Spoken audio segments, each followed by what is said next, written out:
If you've been involved in a construction zone wreck with a semi or commercial motor vehicle, that could be a problem. Those are tricky cases, and let me give you 3 tips. Number 1 is that you need to download the ECM, which is the electronic control module, of that semi or commercial motor vehicle as soon as possible. That data, that computer, will have recorded the speed of that semi. It will show braking. It will show lane change. Also, they may have a camera inside the truck or the commercial motor vehicle that's facing outward, and sometimes they actually face the driver. Number 2 is that you do have to move immediately because you got to get that ECM data, but more importantly, construction zones change, and they change daily, and sometimes hourly, sometimes weekly. So as soon as you've been involved in a wreck, you need to reach out and get somebody to go in and document the signage, the lane markings, anything else that may have played a role, or that the truck driver may say played a role later. And third is you want to make sure you hire the right attorney. You want to hire an attorney who not only knows trucking or commercial motor vehicle cases, but someone who also knows construction zones. Construction zones involve a whole lot of different contractors, subcontractors, signage companies, and there could be a variety of different people who may be responsible or who the truck driver may blame later. So you want an attorney who's board certified in truck accident law, but who's handled cases in construction zones.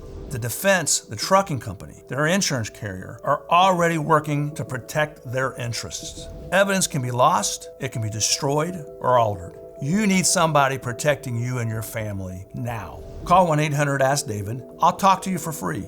I'll answer your questions. I'll give you the guidance that's necessary. Or check out our website at ckflaw.com for resources to help you protect your family.